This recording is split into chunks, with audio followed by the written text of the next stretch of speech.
Hello and welcome to my channel. My name is Peter Abraham. I'm a second career registered nurse focused in the areas of advanced illness, specifically those who would qualify for either palliative care or hospice care. Those are two separate types of services. I'm also a certified end-of-life doula, an avid writer, having written and published well over 500 healthcare articles, an avid book author, having written 21 books for hospice nurses. Many of them are used nationwide for orientation and development. 24 books for caregivers, 5 for holistic nurses, 6 for my fellow end-of-life doulas, and a new book dealing with grief integration and recovery from a Christian perspective, series name Yet to Be Determined. If you're new to this channel, welcome. We talk about issues related to death and dying in the journey there. After all, we're all going to die. I have videos for my fellow hospice nurses, my fellow holistic nurses, patients, caregivers, family members, and end-of-life professionals, most of whom are end-of-life doulas. The topic for today's video is going to be for my fellow hospice nurses. Recently, in one of the hospice nurse groups on Facebook, there are several, 2 of them are more active than some of the others. There was a question for myself: how am I able, this is when I worked in Pennsylvania, how am I able to see 6 rural patients, home patients, and not be working a 9 or 10-hour day? And I did briefly answer the question in the group, but I wanted to have a more elaborate discussion here today, and I do want to try to keep it on focus. Before we go to the topic of today's video, which is, as a rural home hospice nurse, how you could spend quality time with your home patients, their caregivers, their family members, without losing your mind or without giving it, I'm gonna phrase this, living your life where you just go to work, come home, zombie, go to work, come home, and zombie. Before we get into that topic, I want to ask you, what are you grateful for? In my experience through life, through many tragedies, traumas, losses, and wow, I did never expected this to happen, I have learned that it really pays off to maintain and build resilience. Every one of us is given a measure of resilience when we're born, but this is something that we can build up and maintain. To me, there are 3 pillars. We briefly talk about the third one, which is gratitude, in this channel. What are you grateful for? So for me, I'm multifactorial. I'm a Myers-Briggs INFJ, so everything's layers like an onion. So I'm grateful for you. This is an unpaid channel. It may never become a monetized channel, but I'm still grateful that you're taking the time to watch. And especially if you like and subscribe, hit the bell notification below. I do try to publish videos every Monday, Wednesday, and Friday, corresponding to when articles are coming out on compassioncrossing.info. Those articles, by the way, are typically for caregivers, hospice nurses, hospice chaplains, social workers, end-of-life doulas, but they're typically going from a different directive than this channel. I just share that because maybe you'd want to subscribe to the newsletter there just to see what's coming. I shouldn't say what's coming out, but hey, what's recently just been published. But getting back on track, I'm grateful for you. I'm grateful for everyone who buys and reads my books. I'm grateful for the Amity Group. Shelley Henry, her husband Adam, do so much work to promote hospice nationwide. From speaking at conferences, Shelley has her own books on hospice documentation, and she's complimented me on mine, but she also posts something that I just want to talk about, a little rabbit trail briefly. Uh, she will say, I take time promoting some of her. Why do I do that? Well, I do that because her works, just give me a moment of, standing desk has a lot of benefits, but her works,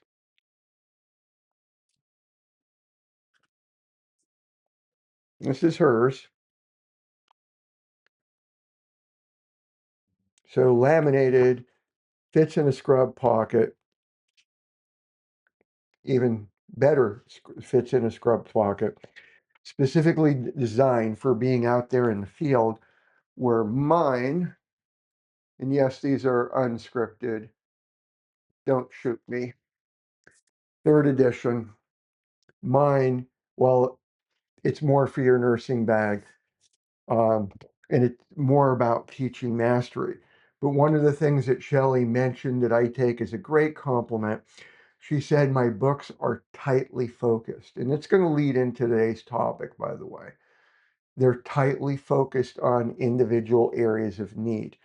So this was the very first book I wrote. It's now the third edition, updated for changes in hope. It's not a book specific for hope. I actually have, oh my word, yes, I should have done this before I started filming, but I have two different books implementing it and then out in the field. But Shelley said, you know, I write in a specific area of focus. And I take that as a huge compliment. So thank you very much, Shelley, if you're ever watching this video, and your husband, Adam. But I'm grateful for those of you who buy and read my books. So getting to the topic of today's video, which is for my fellow hospice nurses. I am the type of nurse, and as I share what I'm saying, couple disclaimers. First and foremost, I am not your boss. I'm not saying my way is the only way. I don't claim to know it all.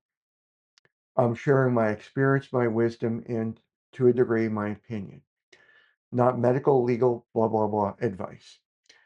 So you do you at the end of the day, and I do me in beginning, middle, end. But I'm the type of nurse that when I'm with a patient, caregiver, and family, I want to do what I call the complete visit, for which I do have, this is one where I actually did have it handy. I do the complete visit, and I want it to be thorough.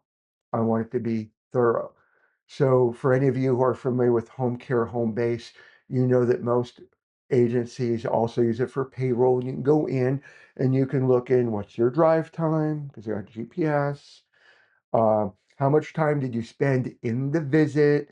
And then if you did any extra outside the visit, documentation time. And I'm the type of nurse that I will document in the visit, except for an admission, or in some very odd cases where maybe I'm in the visit and I have somebody saying we have a crisis, and even though I normally don't cut visit shorts, they may be put me on the spot where Peter, document after if you have everything else done. And you don't want to do something that would be insubordination. But the majority of the time I am documenting in the visit. And so there was a discussion, when getting back to home care, home base, my average time in the home for rural home patients was about an hour and 15 minutes to an hour and a half. And somebody had asked when I responded, because this started a chain of events. Somebody was asking about what medications for loved ones with dementia or hallucinating were there at a facility, and the facility doesn't want to use lorazepam, or otherwise known as Ativan. And my reply was two-factored. And I'm sharing all of this, even though I'm going outside the topic in some of this, because as hospice nurses, what I'm sharing with you, I believe matters as a fellow hospice nurse. I strongly, strongly cannot emphasize this enough, that we as the registered nurse need to know the current prognosis of every patient that we're seeing, the most up-to-date current prognosis. That's within our scope of practice. When we're set to an admission, we need to know, is this person 6 months or less? And if we're able, through interviewing skills and assessment skills, to determine that they're 2 weeks, that matters. Because what we suggest at 2 weeks for visit schedule, for medication changes, for what's the priority of what we teach in what order matters. And so my answer to this person who originally asked, I have this patient, they're having hallucinations at nighttime. The nurse suggested Ativan, the facility rejected the Ativan. What else can we do? What else can we do? I said, there were three things. One, we need to know the prognosis because the prognosis drives the plan of care. The prognosis is in a driving seat for plan of care. Yes, there's other portions to that. Patient autonomy, big picture, family, POA, everybody buying in, big picture. But prognosis is also part of that big picture. Because if that loved one with dementia, I've had patients who loved one with dementia, we're skirting, and I'm being transparent, we're skirting the potential for an audit. We're bringing them in at FAST 6E. Remember the FAST scale. Even though it's meant for Alzheimer's, it can be used, my opinion, experience, for any type of dementia if you use it consistently in the spirit of the scale. The spirit of the FAST scale is linear. You don't skip a single step and you stop at the highest level of function. So 6E, they are incontinent of bowel and bladder. They can't pick out their own clothing for what to wear. They can't cook for themselves. You get the picture. 7A is what Medicare looks like at the bare bones minimum. 7A, 5 or 6 intelligible words, and I take that in context, not just that they can say, repeat, apple, banana, pear, that they're saying 5 or 6 words, and you can, yes, they're intelligible words, but if they're not in context of a discussion, especially a functional discussion, such as, tell me about what's your favorite soup, and what do you eat that favorite soup with? And do you add anything else to your soup? Looking salt, pepper, condiments. Or if you had a sandwich, what do you like on your sandwich? You're getting into that. So I brought in patients that are 6E that I believe they were at the 6 month mark, and I had the strongest intuition, nursing intuition, that they were going to flip to a 7A or even 7B in 6 months or less based on the disease trajectory and proper interviewing. And so I've brought in patients on. Now, that patient at 6E, if they're having hallucinations, number one, if they have Parkinson's or Lewy body, I am not going to be suggesting lorazepam or Ativan or haloperidol. And even if they don't have those, I'm going to be leery of those medications because if you do your homework, and I strongly, strongly suggest everyone, and I don't say this in like that you're not. I'm not saying that you're not. I don't ever want to come across condescending, but we have to have our critical thinking caps on. What are medications that speed up what disease processes? Recent evidence has come out in the past several years. This is 2025 now. Recent evidence has come out in the past few years that benzodiazepines, along with anticholinergics, and some other medications like statins speed up and put people at higher risk for dementia and having their dementia accelerate. So if they have a 6 month prognosis, hospice is not about making them die faster. If they have a 2 week prognosis, especially if they're going through terminal restlessness and agitation, and I've ruled out that if these are irreversible causes, therefore it's terminal. With family permission, I'm gonna throw everything but the kitchen sink, so to speak, not physically harm, but I want to get that crisis resolved. And I'm not so concerned over some of the medication side effects because they only have 2 weeks less. But if they have 6 months or less, I want to be more cautious. I want to be more cautious. So in answering the initial question, what's the prognosis? Then I gave them an article. I cannot emphasize enough on compassioncrossing.io. These articles are free. They're free. Yes, at the very bottom, there are affiliate links that when people utilize, help keep it free and ad free. And anyone who doesn't want to do that, that feels comfortable doing so, could buy me a coffee type of thing. And that just also goes for paying for the hosting as well.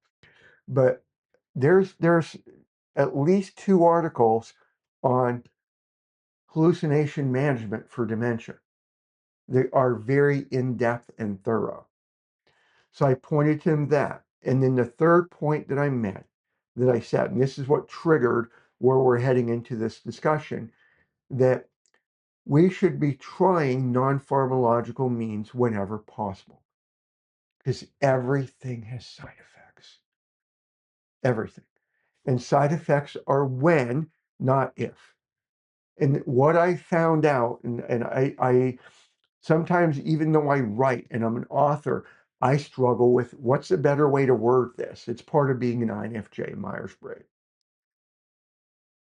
But it surprised me that most people, that even in healthcare, nurses and doctors, don't realize side effects are when, not if.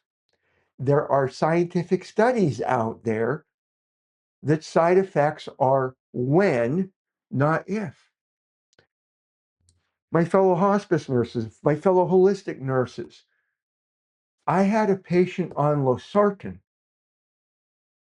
start to develop angioedema after 20 years of being on losartan. Please go look up in your drug database, whatever you use, look up the side effects for losartan. Is angioedema even mentioned? No, it's not. It's mentioned for lisinopril, but not losartan. In fact, you would go to an ARB if an ACE inhibitor like lisinopril had a high risk, or maybe they took it and they developed angioedema, you'd go to an ARB like losartan. But she developed, and the doctor was in agreement. It wasn't just the nurse, because remember, nurse we can't describe on our own, we can hold with clinical judgment. Side effects are when. So non-pharmacological methods matter. And since all types of dementia will have hallucinations, we should be trying to be a detective. And so I had a small paragraph on, we need to look at maybe validation therapy would help. There's different ways to manage hallucinations without giving them a pill and adding to pill burden. And the feedback I got is, well, initially I got good feedback. And not that this is bad feedback, by the way, all questions are good questions. But 2 different hospice nurses replied, how do you get the time? And I'm asking it that way, but I'm not, and I want to be very clear. Both parties were very polite, very professional. Very good question. This question is driven, by the way, what's the driving factor of this is why end-of-life doulas are through the roof. Not everywhere, but more and more agencies are going to their hospice nurses and social workers and chaplains. This is the block of time we want you to spend with the patient, no more. I cannot tell you how many times in Pennsylvania I got yelled at. It's very rare for me to get screamed at, but there are a handful of occasions I got screamed at.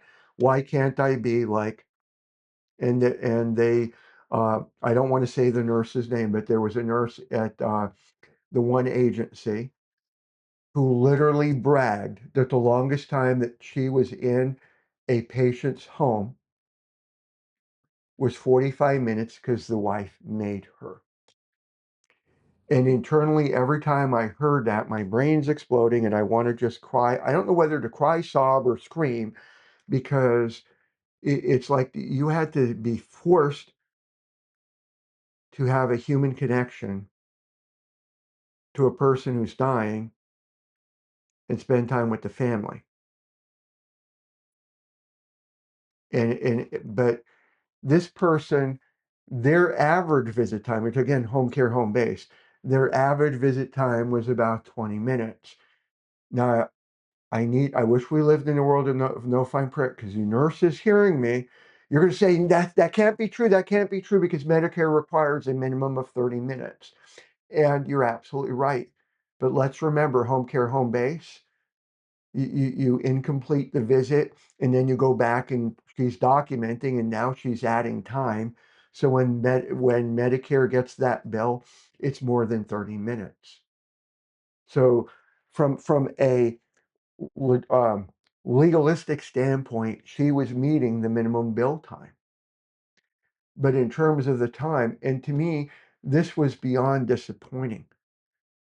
I still remember the case where I had a drug, I don't know how to word this.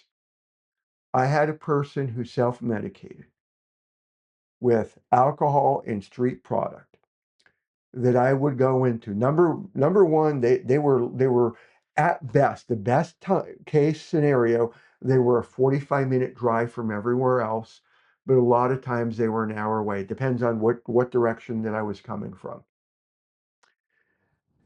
I'd go into the home. It was in I'd go into the home and he'd be passed out on the bed, and the wife, who was also physically ill herself, was panicking. The daughter was panicking, and we don't do Narcan, at least in PA and hospice. And I didn't even know if Narcan would have, even if I had it, would have reversed whatever he took. That it was one thing we're not able to figure out as part of the process. And while it's its own story, we did end up discharging for safety reasons, mainly. I hate using the word non-compliance, but it was too much street products. But I would go in, and my average visit time for that one patient would be an hour and a half to two. It was 2 hours if it was passed out, non-responsive, because I'm not going to leave somebody in a lurch.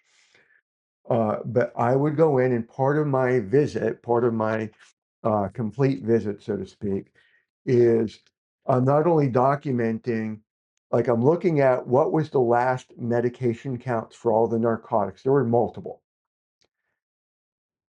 I would be there, and then I'd get a current count, and then I do the math, last time, this time, subtract, here's the difference. But then I would, based on were the doctor's orders, here's what should have been used, because we didn't know if he was underusing or overusing. It turned out he was underusing, but you can't do that if you just stop at there. Oh, he used 3, or he used 5, or he used 2 ml, etc. You need to actually look at what's the comparative to what he should have had, what he should have had. And just that counting part and documenting part, just that part of the documentation was a good 10 to 15 minutes. And I still remember she went in for one of my visits, and she did the entire visit, including the counting, at 18 minutes. Now, all she had is, here's what meds were left, like the medication and the count. There was not last time, this time difference. It was medications and the count. Every corner that could be cut was cut. And I'm like, in 18 minutes, the fastest physical assessment I've ever seen. Well, I can't say seen, I wasn't there. But what education took place? And this was a nurse that was praised by the one agency. But that's the push. Moved to Madison County, Kentucky. We're here over a year now, and I had a local nurse that used to work at a local hospice. We're a certificate of need, so there's only one for so many counties, one for so many counties. Tell me that they got screamed at because at 5, when it came to be 5 p.m., they didn't leave a patient that didn't have comfort meds ordered at time of admission or the next day. They were, and they needed the comfort meds. And that nurse dared to do the human thing of, she called into she found the pharmacy that had the meds that were needed, found out how long it would take to get ready. She did call the triage department. The triage department's first question is, how late is the pharmacy open until? Keep in mind, the patient needed the medications as soon as humanly possible. Stat. The nurse, having worked with the triage department and this person before, knew, I've had a conversation with the nurse, not the triage department. They knew that this person would have waited till close to closing before actually going and delivering the meds. What this nurse did is the human thing, the good thing, the right thing, again, my opinion. She made a decision that she was going to go to the pharmacy, she stayed with the family, reasonable time, went to go to the pharmacy, picked it up, gave the meds, stayed to make sure they were effective. All this is the right thing to do. And then left, and it was long after 5. And she got yelled at. Well, we can't pay you overtime. We can't da da da da. It's like, are you kidding me? But that's the pressure that's happening nationwide. And so nurses are being forced in one way, shape, or form. And I use the way force loosely. I do believe at the end of the day, we, you, me, anyone else watching, we have the right to say, you know what, I'm bucking. I'm bucking the system. I buck the system. I'm not saying to you to buck the system, because when you do buck the system, you get people that get mad at you enough that they want to replace you, and they're going to. I'm just giving you the reality. You buck too much, you get replaced. But I'm just saying it from the perspective. There's always a choice. I'm not a fan of people saying like I had no choice but to get X, Y, Z. Yes, there's a choice. There's a consequence to the choice. The consequence is you buck too many times, you might get fired. I'm not trying to be dismissive of that. I'm not trying to say get fired and so on. But in terms of like how do we make life easier? And this is where I'm going to get to the landing zone for this video. So here they said, Peter, first question is, how much time do you spend with the patients that you're able to get into non-pharmacological? And I shared, my average is an hour and 15 minutes to an hour and a half. Then another person came back, and all these are good questions. Well, how many patients do you have? Now, again, with the understanding this was from Pennsylvania, I'm in Kentucky now, but for several agencies that I worked for, I would average 6 a day. Now, I didn't give him my answer. I had days that were 8 or 9. But most of the time it was 6. So when I said 6 and I went back and edited because I forgot to put in rural hospice because I didn't want to have somebody come back and said, well, 6 if it's in the same place is easy, which I'm not saying it is. I've had cases where I've done 8 in a facility in a day. And I want to be very clear, even my facility patients, I would strive for a minimum of 45 minutes for my facility patients. And it's its own separate video of what would I do if they're neurocognitively disabled, like or challenged, like somebody with any type of dementia. And especially if you're working with a short staff facility where they can't give you the time of day, even if they wanted to. That's a separate video, but I do have on compassioncrossing.info the value of presence visits.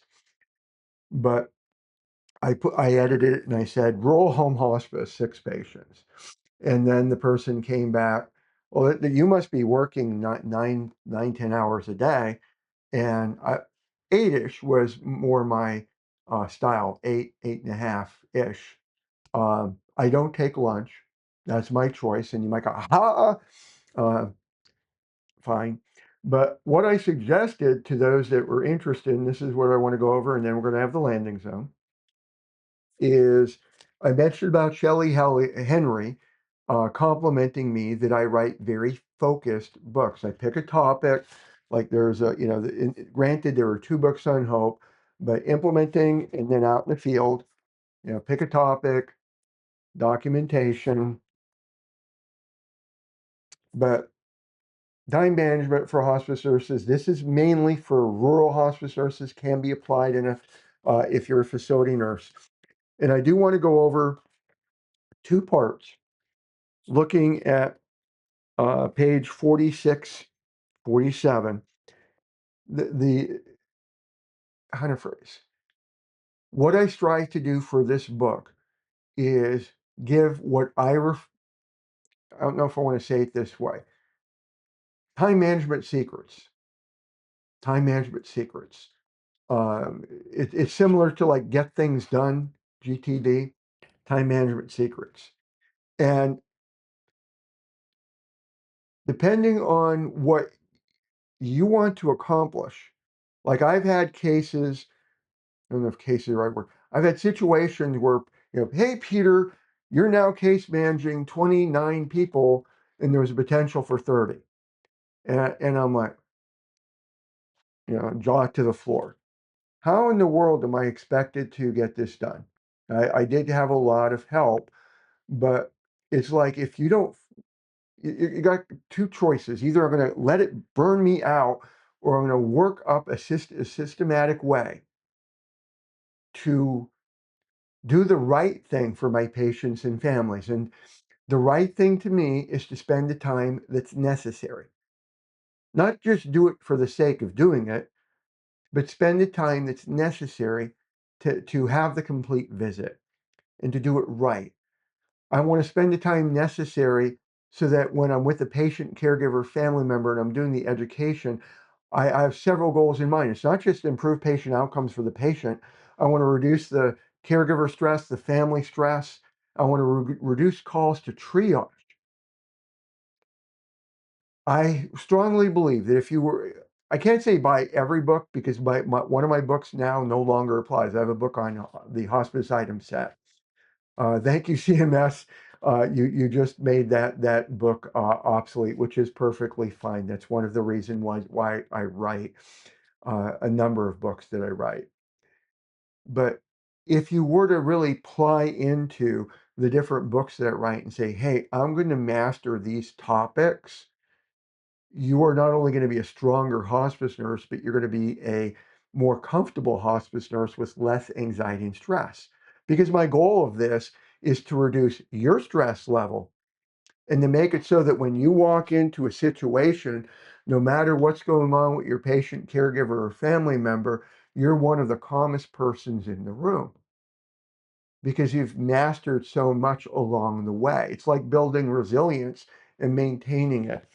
So getting into 46, 47, part of this is looking at how do I be a planner.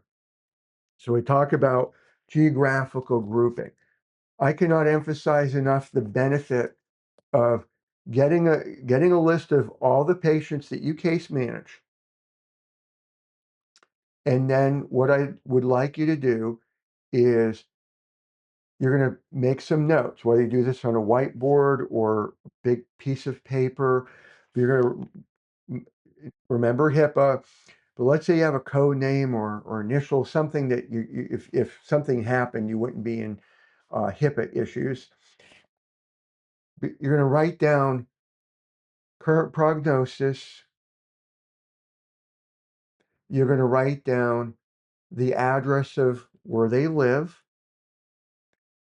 and then you're going to make a note on acuity. Now, acuity is a combination going to be, and one of these days I'm going to do a video or article on how to determine acuity, but it's going to deal with the current prognosis and what happened in the last 2 weeks for trends. If they're extremely well managed, and everybody watching extremely well managed, they have no uncontrolled symptoms, and you're not anticipating anything getting out of control in the next week, the lowest acuity possible. Your high acuity is, they have intractable nausea and vomiting. You literally just made a change to the pain management regimen and you don't know if it's going to take. Maybe you put them on methadone or you brand new fentanyl patch, they weren't on fentanyl before, or a brand new admission where the family said it was like this for the last 2 weeks, the highest acuity. So you're going to have prognosis, acuity, and then their address. High acuity, you're going to want to see them more often. close proximity for the prognosis, and go any moment, you're going to want to see them more often. You take their addresses, and you're going to be basically you're going to be looking at your geographic area you serve, and you're going to basically be creating the equivalent of a pin map. And if, in fact, if you find that it helps you more, I can't do this, at least I don't have good hand-eye dexterity, but you're creating a pin map. Where does everyone live in relation to everyone else?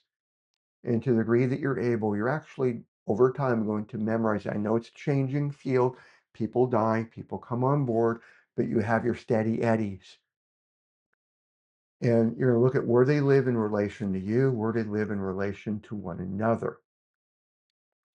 And based on that, and then every hospice agency has what they call their gold standard for their regular visit frequency. Somebody comes on board and they're not, going down fast.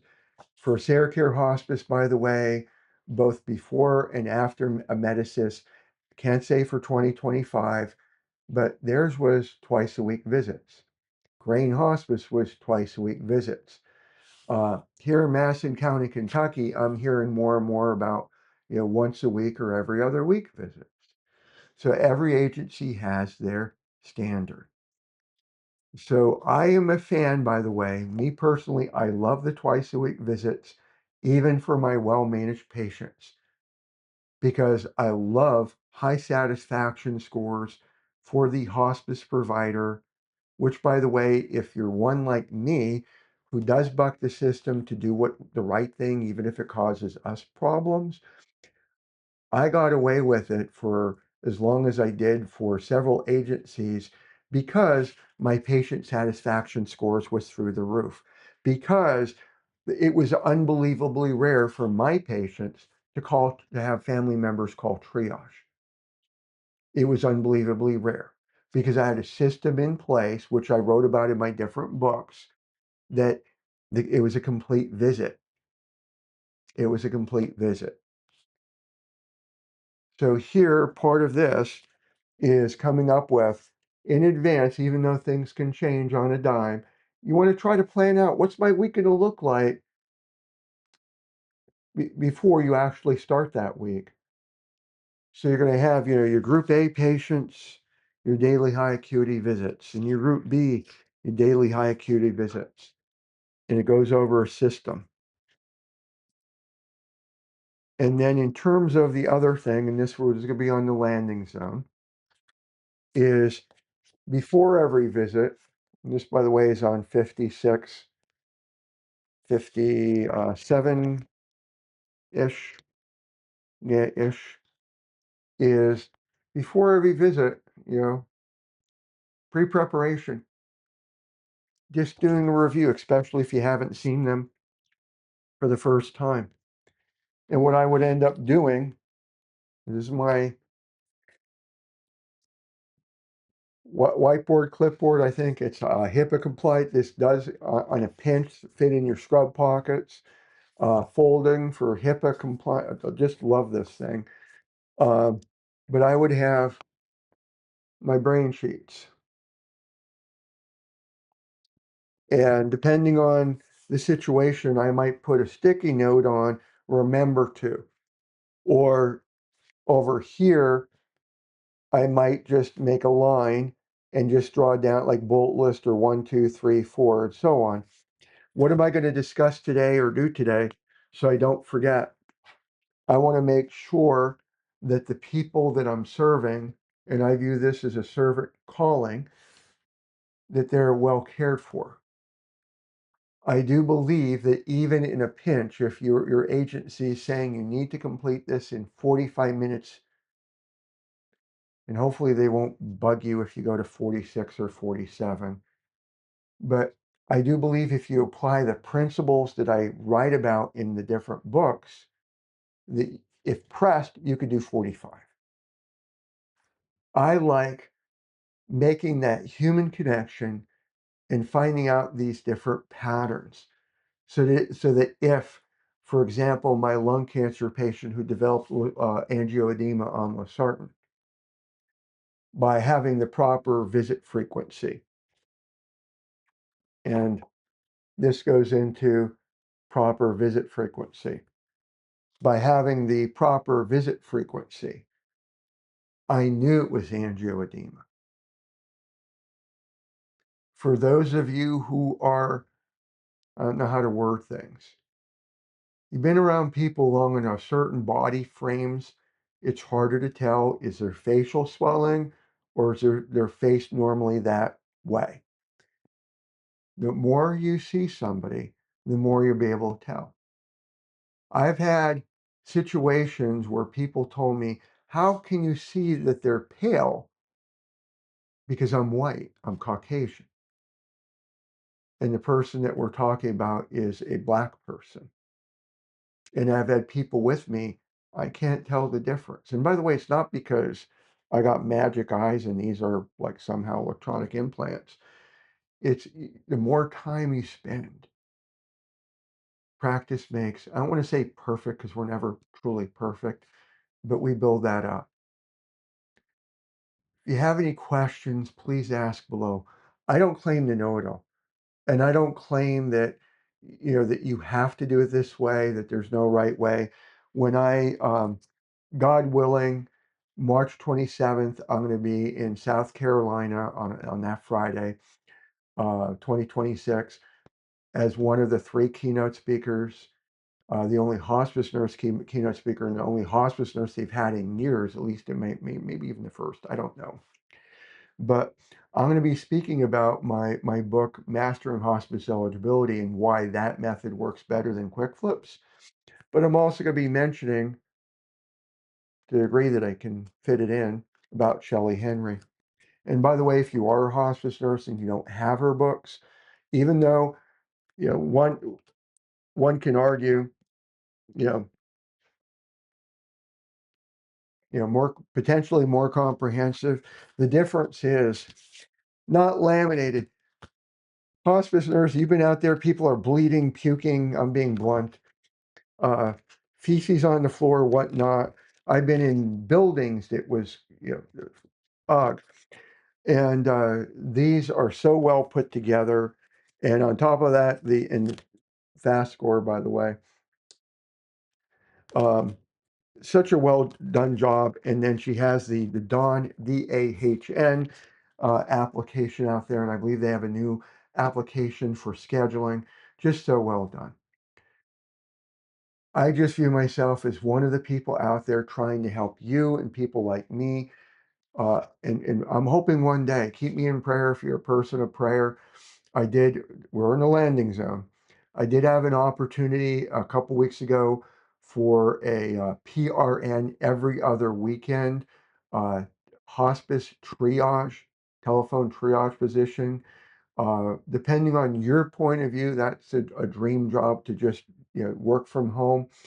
Um, but I didn't get it because of one thing. I challenged. Remember, I'm a person that bucks systems sometimes for better or worse. But I asked about PTO. I told them in advance. Last week in March, I am driving to South Carolina. Yes, it's on a Friday, and then I'm driving back. And not that I couldn't work that Saturday. I'm 62. I don't want to risk it. If I were to put in to have off that weekend, if I were to be scheduled for that weekend, because they'd be hiring me before 2026. Number one, could I get off? That was my biggest thing. And I shouldn't say number one. I said, if I file the paperwork, could I get off? Because I'm telling them in advance, I need that off. Sometimes places will actually hire you and make sure that you have it off. They said, no, you're not guaranteed to have it off. So I said, because it's PRN, do I get PTO time? No. Okay, fine. Well, what do I do if I need it off? Well, you have to trade with somebody. So the entire work, I'm going to just leave it there. It's just still mind boggling. that we have a nursing shortage. Hospice is actually, from a point of view, worse off than other fields because we're highly specialized, and I believe this is a calling. You would think employers would desire more of the human connection themselves.